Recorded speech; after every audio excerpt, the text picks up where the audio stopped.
जय श्री राम दोस्तों, स्वागत है आपका हमारे YouTube चैनल वैदिक संस्कृति में। आज हम बात करने वाले माँ दुर्गा के एक और नाम के बारे में।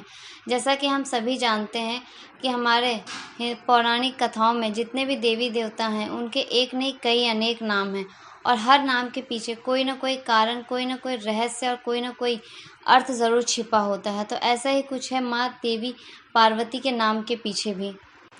देवी पार्वती जी ने भगवान शिव को पाने के लिए कठोर तपस्या की थी।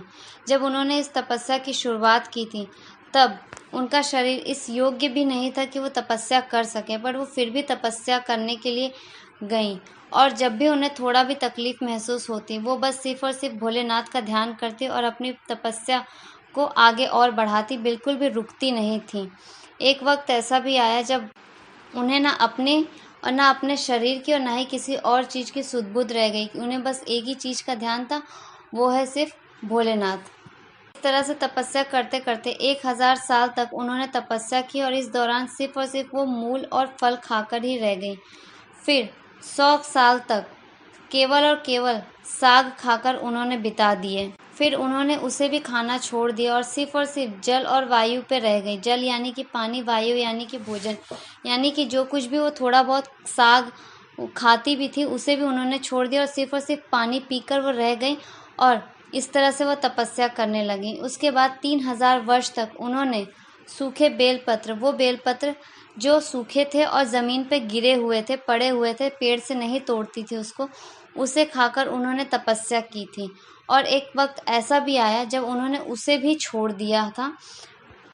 पुनि पही हरे सुखानेउ पर्णा, उमहि नाम तब भयो अपर्णा, देखी उमहि तब कीन सरीसा, ब्रह्मगिरि वे गगन गंभीरा। यानी कि जब माँ पार्वती जी ने उन सूखे पत्तों को भी खाना छोड़ दिया था तब उनका नाम पड़ गया था अपर्णा। जी हाँ दोस्तों, हमारी माँ दुर्गा यानी कि पार्वती जी का एक नाम अपर्णा भी है। वैसे तो काली, दुर्गा ये सब हम सभी जानते हैं और अक्सर इन्हीं नामों से ही माँ देवी को पुकारते हैं, लेकिन बहुत ही कम लोग जानते हैं कि माँ भवानी का एक नाम अपर्णा भी है।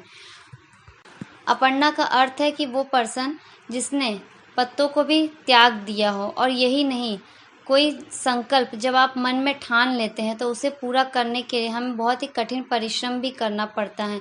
तो अपर्णा का एक अर्थ ये भी है कि आप अपने संकल्प को पूरा करने के लिए या फिर अपनी इच्छा को पूरा करने के लिए आखिरी दम तक कठिन से कठिन तपस्या करें, यानी कि उसके लिए बहुत सारे एफर्ट्स पुटअप करें और एट द एंड आपकी वो इच्छा भी पूरी होती है।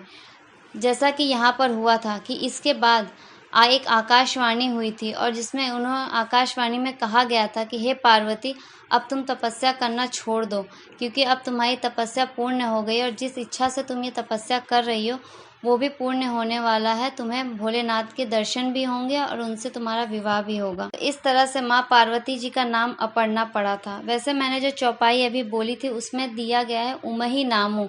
उमहि यानी कि उमा जी। पार्वती जी का एक नाम उमा भी है। हम अक्सर पूजा पाठ में ऐसा उच्चारण करते हैं कि उमापति महादेव जी की जय, यानी कि यहाँ पे हम पार्वती जी के ही बारे में बात करते हैं। पार्वती जी का एक नाम उमा ही था। इस तरह से अपर्णा नाम पढ़ने के पीछे माँ पार्वती जी के दृढ़ संकल्प और उनकी तपस्या का कारण छिपा हुआ था। धन्यवाद।